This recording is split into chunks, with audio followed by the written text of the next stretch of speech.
जरूरत पड़ेगी तो प्रधानमंत्री से मिलने की आवश्यकता पड़ी, दूसरी वार्ता की जाएगी, लेकिन वार्ता के माध्यम से समाधान निकलेगा। और मुझे ऐसा लगता है वो लोग भी इस पर विचार कर रहे होंगे, तो इसको निश्चित रूप से वापस लेना ही पड़ेगा। इसमें कोई समय सीमा निर्धारित की गई सर? इसमें कोई समय सीमा निर्धारित की गई? 2 महीने 3 महीने में? अब वो करेंगे, बताया हमने, दे दिया अपना। अगर वापस नहीं होता तो आप लोग क्या करेंगे? ये लोकतांत्रिक तरीके से जो चीज हो सकती है उसको करने का प्रयास करेंगे।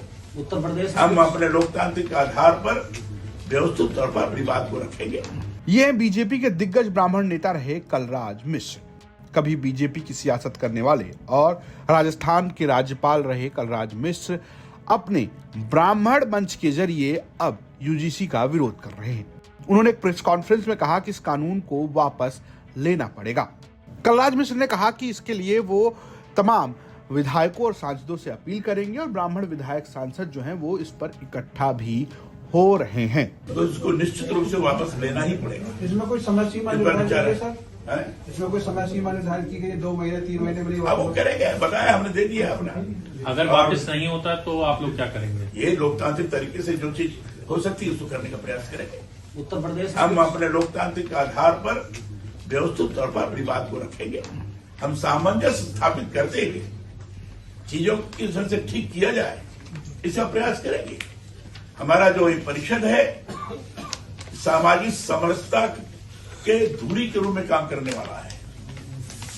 नाम तो जरूर ब्राह्मण विश्व ब्राह्मण कल्याण परिषद है, लेकिन ये सभी वर्ग के लोगों का है। नहीं, इस मामले में क्या जो सवर्ण सांसद है उनका नैतिक अधिकार नहीं है कि सरकार में दबाव डाले? डालेंगे, नहीं डाल रहे ना? मेरा कहना है तो मुंह में दही जमा हुआ सभी। मेरा कहना है कि उनसे पूछिए ना आप, हमें जो करना है हम आपको बता रहे हैं। आपका परिषद भी जो ब्राह्मण सांसद विधायक हैं उनसे मिलेगा या उनसे बात करेगा या उनसे बोलेगा, उन पर भी दबाव बनाएंगे? हम सबका प्रतिनिधित्व करते हुए आपके सामने बोल तो रहे हैं। और जो भी मिलेंगे उसे कहेंगे कि भाई इसको अपने ढंग से दबाव डालो, बात करो तो शांतिपूर्ण ढंग से मिलो। अब आज जैसे डॉक्टर महेश शर्मा साथ में गए थे इन लोग के, तो क्रमशः लोग आएंगे और लोग अनुभव भी कर रहे हैं, क्योंकि सही माने में ये जातिगत भेदभाव के आधार पर सारी चीजों को करना संविधान विरोधी है। दरअसल यूजीसी के नए नियमों को लेकर लगातार पूरे देश भर में विरोध प्रदर्शन हो रहा है। सवर्ण समाज के लोग जमीन पर हैं और लगातार बीजेपी सरकार का विरोध कर रहे हैं। उनका आरोप है कि यूजीसी के नए नियमों के जरिए उनके बच्चों को यूनिवर्सिटी में बतौर शोषक दिखाया जा रहा है जो दूसरे वर्गों का शोषण करते हैं। उनका विरोध यूजीसी के नए नियमों में ओबीसी को बतौर शोषित दिखाए जाने को लेकर भी है। इसका विरोध पूरे भारत में हो रहा है और उत्तर प्रदेश में सवर्ण सेना समेत तमाम लोग इसका विरोध कर रहे हैं। ऐसे में कलराज मिश्र भी सामने आए और उन्होंने कहा कि ये गैर संवैधानिक है, इससे भेदभाव और बढ़ेगा। जिस प्रकार का नियम आया है उससे तो स्पष्ट रूप से लगता है, जद्दब की बात कही गई है कि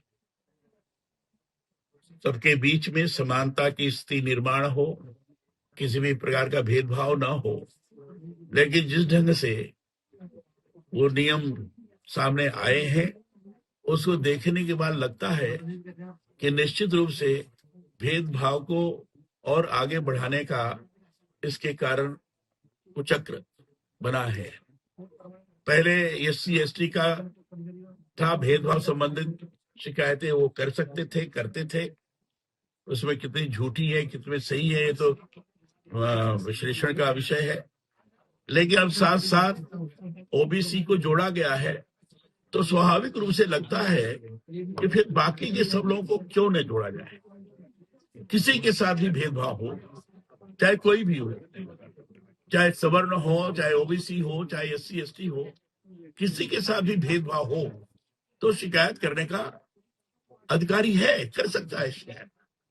अब उसमें देखने की आवश्यकता है कि कितने सही शिकायतें हैं, कितने झूठी शिकायतें हैं। अगर झूठी शिकायतें की गई है तो उनके विरुद्ध दंडात्मक कार्रवाई भी होनी चाहिए, क्योंकि नियम के अंतर्गत ये प्रावधानित नहीं है। झूठी शिकायतों के खिलाफ कोई दंड का प्रावधान ऐसा नहीं है। हमारा कहना है झूठी शिकायतों के खिलाफ भी दंड का प्रावधान होना चाहिए।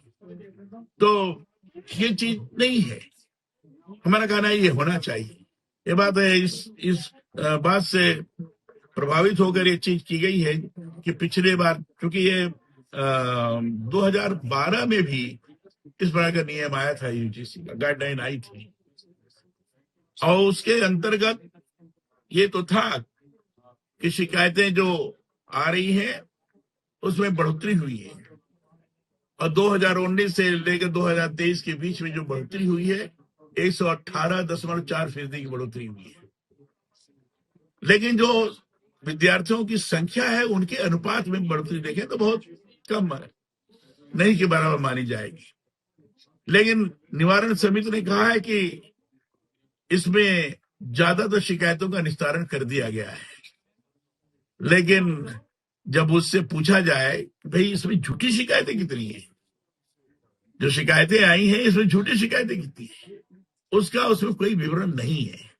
उसी आधार पर सुप्रीम कोर्ट ने कहा था कि फिर से नई गाइडलाइन बनानी चाहिए, और नई गाइडलाइन के अंतर्गत ये आया है कि जातिगत भेदभाव को और बढ़ावा दे दिया गया है। वहीं शिक्षा मंत्री ने इस बात का आश्वासन दिया कि इस कानून का कोई दुरुपयोग नहीं होने जा रहा है। फिलहाल यूजीसी के इस नए कानून के बाद सरकार और जनता के बीच में लगातार ठनाठनी है और प्रदर्शन जारी है। खास बात यह है कि जो लोग विरोध कर रहे हैं वो भारतीय जनता पार्टी के कोर वोटर कहे जाते हैं। ऐसे में चुनौती और भी बढ़ गई है। नोएडा से भूपेंद्र चौधरी की रिपोर्ट, यूपी तक। तो लखनऊ यूनिवर्सिटी में जो आपका छात्र जीवन था वो कैसा था? क्योंकि कहा गया कि अभय सिंह भी आपके आसपास के ही थे। नहीं, तब तक तो हम लोगों के संबंध थे, और हमसे एक वर्ष पहले आ गए थे अभय यहाँ पे लखनऊ यूनिवर्सिटी में। मैं जो है एक वर्ष बाद आया यहाँ पर। तो आए थे तो हम लोग, ये था कि ग्रेजुएशन कंप्लीट करने के बाद हमारी एक अपनी जो इच्छा थी, जो हमारा एक शौक था कि शॉर्ट सर्विस कमीशन के थ्रू, ओटीए के थ्रू आर्मी ज्वाइन किया जाएगा, 8 साल बाद छोड़ा वीआरएस नहीं, वीआरएस के प्रोविजन था उसमें 8 साल के बाद। तो हमने कहा फिर वापस आ जाएंगे, राजनीति करेंगे, क्योंकि हमने डिसाइड कर लिया था कि हमको पॉलिटिक्स करनी है, चुनाव लड़ना है, जनता की सेवा करनी है। हम लोग 80 के दशक में हमने देखा है, जो कभी कभी जो दलित मूवमेंट में देखता हूँ, दलित नेताएं कभी कभी नेता लोग आक्रोश भी व्यक्त करते हैं, बहुत कुछ जायज भी लगता है, लेकिन अब समय के साथ बहुत सुधार हुआ, तो उनको भी अपने बात विचार में सुधार लाना चाहिए। छुआछूत जैसी स्थिति 80 के दशक तक हम लोगों ने अपने बचपन में देखी थी। हमारे यहाँ मजदूर जो काम करते थे दलित, तो वो जान लीजिए अपना चप्पल पहन के भी नहीं आते थे।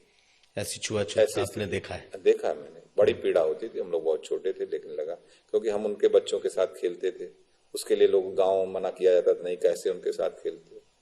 मुझे अजीब सा वो लगता था, बताइए अभी हम लोग किस, चूंकि मैं कलकत्ता पैदा हुआ था, वहां पढ़ रहा था, स्कूलिंग मेरी वहीं हुई अप टू 8th, तो मुझे लगा वहां तो जातिवाद था नहीं, हम लोग मोहल्ले में सब लोग एक साथ खेलना पीना, के गाँव में आते हैं ऐसा स्थिति है। तो एक धीरे धीरे हमारे अंदर एक भाव इस तरीके का हुआ, नहीं यार सोसाइटी में सभी को एक साथ रहना चाहिए। तो हमारे बहुत अपने घर के अंदर ही अपने